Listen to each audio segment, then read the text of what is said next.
গোপালগঞ্জের কোটালীপাড়া উপজেলায় মাছের ঘের কাটা নিয়ে দুই গ্রুপের সংঘর্ষে শিশুসহ অন্তত ৩০ জন আহত হয়েছে।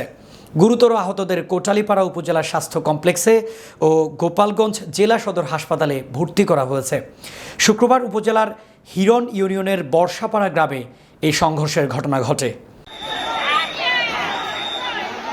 জানা গেছে, বর্ষাপাড়া গ্রামের স্থানীয় ইউপি সদস্য ইব্রাহিম ফকিরের সাথে একই গ্রামের মোকসেদ আলী ফকিরের দীর্ঘদিন ধরে জমিতে মাছের ঘের কাটা নিয়ে বিরোধ চলে আসছিল।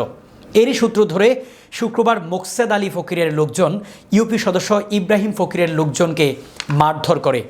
এই মারধরের খবর এলাকায় ছড়িয়ে পড়লে উভয় পক্ষ সংঘর্ষে জড়িয়ে পড়ে। গুরুতর আহতদের কোটালীপাড়া উপজেলা স্বাস্থ্য কমপ্লেক্সে ও গোপালগঞ্জ জেলা সদর হাসপাতালে ভর্তি করা হয়েছে। ইউপি সদস্য ইব্রাহিম ফকির বলেন, বিলে আমার একটি মাছের ঘের কাটা নিয়ে এলাকার মোকসেদ আলী ফকিরের সাথে দীর্ঘদিন ধরে বিরোধ চলে আসছিল। আজ আমার লোকজন মোকসেদ আলী ফকিরের বাড়ির সামনে দিয়ে যাওয়ার সময় মোকসেদ আলী ফকিরের লোকজন আমার লোকজনকে মারধর করে।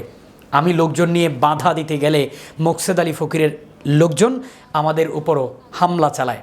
হামলায় আমার প্রায় ২৫ জন লোক আহত হয়েছে।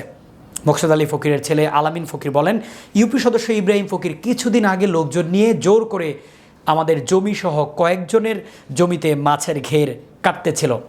আমরা বাধা দিলে ঘের কাটা বন্ধ হয়। তারপর ওই যে সরস চাল দিছে, হায়দার দিছে, মেহেদি দিছে। মানে এরা অলরেডি এই গ্রামে তো এমনি এখন একটা মানে পরিস্থিতি খারাপ।